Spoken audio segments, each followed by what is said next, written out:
Halo semuanya, dalam 5 menit ke depan, saya akan mengajak kalian untuk membongkar apa saja yang terjadi ketika kita mengetik alamat website. Saya Pedro Sasimanjuntak sebagai host pertama.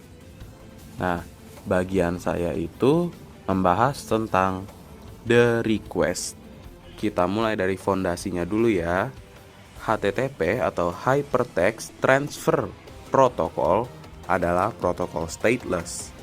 Artinya, setiap permintaan atau request yang kalian kirim adalah pesan baru yang berdiri sendiri. Server tidak mengingat request kalian yang sebelumnya, kecuali kita memberinya tanda pengenal khusus. Bayangkan HTTP itu seperti mengirim paket. Agar paketnya sampai dan diproses dengan benar oleh penerima atau server, paket itu harus punya format standar. Dalam dunia HTTP, format ini dibagi menjadi 3 elemen kunci, yaitu start line, headers, dan yang terakhir body. Nah, pertama-tama start line. Start line ini adalah baris paling atas dari sebuah request. Isinya cuma 3 hal, tapi ini sangatlah krusial, yaitu metode HTTP, apa yang ingin kita lakukan, request URI atau path itu untuk menanyakan kemana tujuan paket ini, misalnya user's profile yang ada di layar. Lalu versi HTTP-nya, biasanya itu HTTP 1,1 atau tidak HTTP 2. Yang kedua, headers adalah sebuah metadata. Bayangkan headers itu seperti stiker fragile atau express yang ada di paket kalian. Nah, headers ini memberitahu server untuk informasi-informasi tambahan. Contohnya seperti user agent yang berfungsi untuk memberitahu server saya pakai Chrome di iPhone atau di jenis-jenis lainnya. Lalu juga ada content type, ya, itu berfungsi untuk memberitahu server data yang saya kirim ini bentuknya JSON, bukan teks biasa. Ada juga yaitu authorization. Ini adalah kunci akses atau token biar kalian bisa boleh masuk. Tanpa ini kalian tidak boleh masuk. Nah, yang ketiga, body. Ini isi paketnya. Tidak semua request butuh body sih sebenarnya. Kalau kalian mau baca berita atau get, kalian tidak perlu body. Tetapi kalau kalian mau upload foto atau input data form, data biner foto, itu adanya di sini, biasanya di dalam body. Sekarang kita masuk ke inti dari request, yaitu HTTP methods atau kata kerjanya. Ada banyak metode-metodenya, tetapi yang paling kita wajib paham adalah the big four, yaitu yang pertama, get. Sesuai namanya, tujuannya itu untuk mengambil data. Sifatnya itu safe dan idempotent. Ingat kata ini, idempotent. Artinya, mau kalian kirim request ini sekali atau 1000 kali, data di server tidak akan berubah atau rusak. Contohnya itu ketika kita membuka halaman profil Instagram. Yang kedua, post. Ini kebalikannya. Tujuannya untuk mengirim data baru ke server untuk diproses. Sifatnya itu not idempotent. Kalau kalian refresh halaman pas lagi submit form pembayaran dan pakai post, bisa-bisa saja kalian bayar 2 kali. Hati-hati di sini. Data-data sensitif seperti password wajib dikirim via post di dalam body, bukan ditempel di URL. Nah, kalau gitu bagaimana kalau kita mau edit data? Kita punya put dan patch.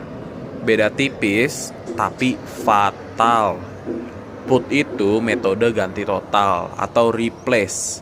Kalau kalian mau ganti seluruh nama user, kalian harus kirim ulang seluruh data user tersebut. Nama, alamat, umur. Kalau ada yang lupa dikirim, data itu bisa dianggap hilang. Nah, lalu kita ada patch. Patch itu metode tambal atau modify. Nah, ini itu lebih efisien. Mau ganti nama, kirim field nama aja, sisanya aman. Nah, ini yang terakhir, delete. Sudah jelas ini untuk menghapus data. Hati-hati, jangan sampai datanya salah delete, jadi semuanya hilang. Jadi, itulah anatomi request. Start line itu untuk menentukan tujuan. Headers memberikan konteks, body membawa muatan, dan methods menentukan tindakannya. Tetapi, request hanyalah setengah dari percakapan kita hari ini. Bagaimana server menjawabnya? Apa arti-arti kode angka yang sering muncul? Untuk itu, saya serahkan ke rekan saya, Kaisar, yaitu host kedua. Oke, terima kasih banyak ya Pedro. Tadi kita sudah mengirim paket. Sekarang giliran saya bahas apa yang terjadi setelah paket itu sampai. Bagian saya adalah the response dan realita di lapangan. Begitu server menerima request dari Pedro tadi, server akan mikir sebentar, lalu mengirimkan balik HTTP response. Strukturnya agak mirip request, tapi baris pertamanya berbeda. Isinya adalah status line. Disinilah kita tahu apakah request kita sukses, ditolak, atau servernya meledak. Kalian pasti sering lihat angka 404 kan? Itu cuma salah satu dari ratusan kode. Nah, biar gampang, programmer membaginya jadi 5 kelompok besar. Hafalin ini biar nggak panik pas debugging. Ada 2XX atau sukses, ini zona hijau, berarti codingannya atau HTTP response-nya berhasil. Terus ada 200, oke, request berhasil, standar banget. Terus ada 201 created, biasanya muncul habis kalian ngepost data baru. Artinya, sip, data sudah dibuat. Terus ada 3XX redirection, server bilang datanya pindah alamat bro. Browser biasanya otomatis ngikutin alamat baru ini, jadi kalian gak perlu nyari-nyari alamat lagi. Terus ada 4XX atau clean error. Nah, ini adalah zona merah buat kalian. Ini artinya salah kalian atau klien. Kalian itu klien ya guys. Terus ada 400 bad request, kalian ngirim format data yang ngaco banget. Terus ada 401 unauthorized, kalian belum login atau nggak punya token buat akses. Terus ada 403 forbidden, kalian udah login, tapi level kalian cupu, nggak boleh akses fitur admin.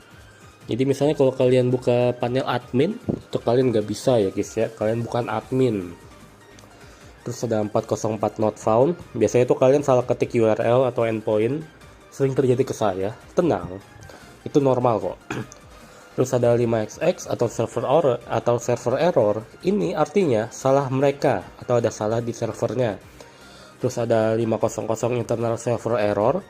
Itu artinya ada codingan backend yang error, bukan salah kalian kok. Kalau ketemu ini tinggal lapor ke tim backend dari web yang ada. Dalam praktek modern, terutama kalau kalian bikin aplikasi React, Vue, atau mobile apps, komunikasi HTTP ini sering disebut REST API. Dan format bahasa yang dipakai di dalam body, baik request maupun response, biasanya adalah JSON.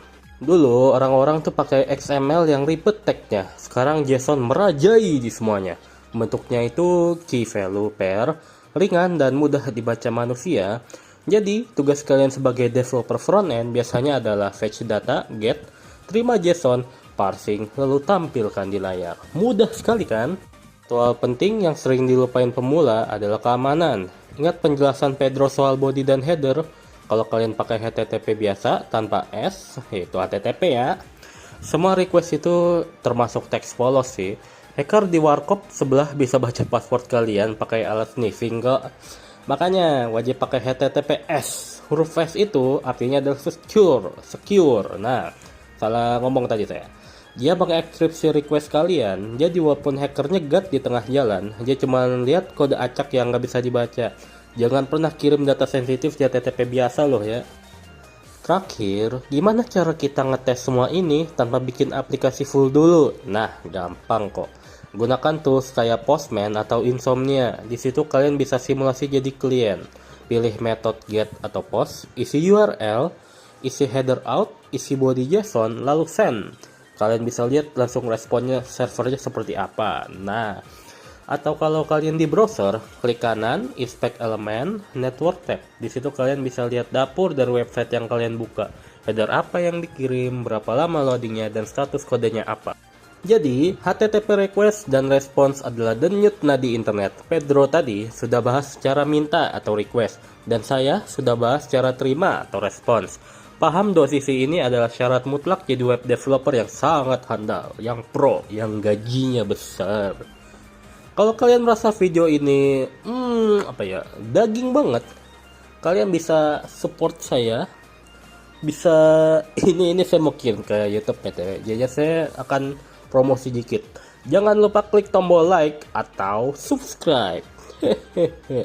Tulis di kolom komentar kalau ada status kode yang paling sering bikin kalian stres.